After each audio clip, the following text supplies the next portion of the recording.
Bonjour à tous, bienvenue pour cette toute première vidéo consacrée à l'aventure Vortex, l'aube de la souveraineté. Vous voyez, j'ai mis ma casquette et je pense que je vais la garder encore longtemps, cette casquette, puisque j'ai encore beaucoup de travail de réalisation pour ce film. Ça fait depuis 1 an et demi que je travaille dessus et je pense qu'il y a encore énormément de mois de travail.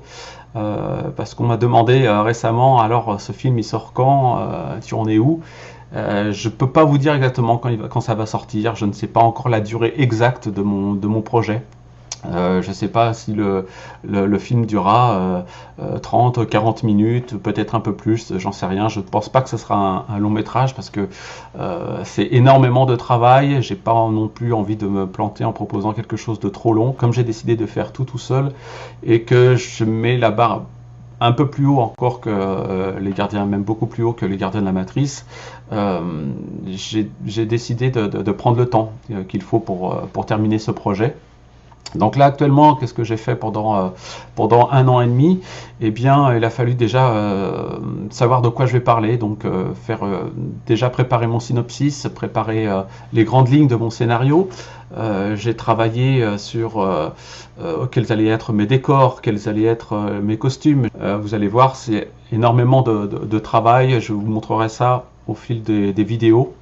Je ferai une vidéo spéciale sur la réalisation des costumes, des objets, etc. Quelle va être l'ambiance du film? Donc c'est un film de science-fiction.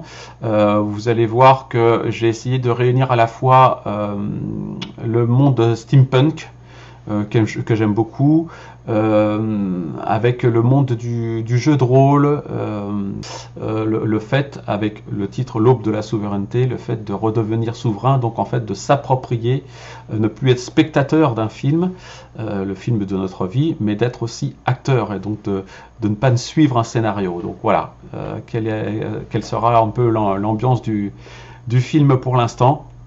Donc je vous le disais, ça prend énormément de temps à la réalisation. Il faut savoir que là, je suis en train de m'occuper des effets spéciaux. Il y a des personnages en 3D. Quand je fais un plan qui va durer 6 secondes à l'écran, moi j'ai au moins 2 jours de travail derrière. Pourquoi? Parce que je prends un personnage, je mets un autre personnage à côté, je m'occupe d'animer les personnages, donc de les faire bouger, donc ça prend une grande partie de la journée, de bien les placer par rapport au décor, de placer ma caméra, de faire bouger ma caméra, donc il y a toute cette partie animation. Et puis la nuit, je termine assez tard et quand tout est prêt, eh bien je fais l'export en fait de cette scène, de cette petite séquence qui va peut-être durer 4 ou 6 secondes, ou parfois 8 ou 10, ça dépend. En général, c'est assez court. Mais il faut savoir que sur l'écran, vous allez voir 6 secondes, 8 secondes de réalisation, mais moi, ça m'a pris beaucoup plus de temps. Et l'ordinateur, quand il va exporter cette séquence, il va faire image par image. Là, je fais du 30 images par seconde. Et là, l'ordinateur, il va prendre environ 5 minutes d'export par image. Donc vous voyez qu'une bonne partie de la nuit, peut-être 10 heures, 12 heures d'export est consacrée. C'est l'ordinateur qui s'en occupe pendant que je dors. Il exporte les petites scènes. Donc voilà comment ça se passe concrètement. Une fois ensuite que la scène est exportée, je m'occupe de recoloriser en fait les images, de les modifier parce que quelquefois vous allez avoir du grain sur l'image qui est un peu trop présent, donc il faut gommer un petit peu ce grain. Il faut donner une texture au film, donner une couleur, certaines couleurs. Donc là je vais appliquer ce qu'on appelle des LUT. En français, on dit généralement LUT. Donc ce sont des profils colorimétriques qui vont modifier l'image et qui vont lui donner un aspect cinéma. C'est-à-dire que vous voyez par exemple beaucoup de films dans le domaine de la science-fiction tournent autour du bleu. Il y a beaucoup de couleurs bleutées.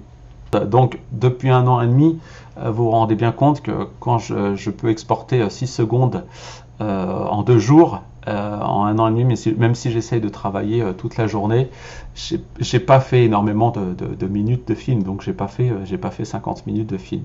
Donc ça c'est pour la partie effets spéciaux CGI, et puis il y a une autre partie où je vais tourner dans des extérieurs réels. Là, j'ai déjà prévu mes extérieurs, je sais où je vais tourner, je sais comment ça va se passer.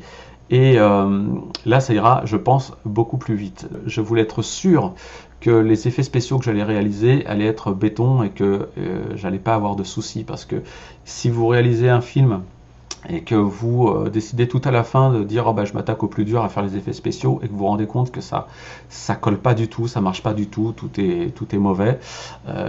Par exemple, un personnage va être saccadé, une animation va être saccadée, etc. C'est la catastrophe assurée. Donc je me suis attaqué au plus dur et je continue toujours à faire l'animation CGI. Et puis là, on commence le tournage avec les acteurs en conditions réelles, avec les costumes qui sont prêts, etc. L'image avec la caméra qui est derrière moi est vraiment magnifique. Donc j'ai hâte de continuer l'aventure.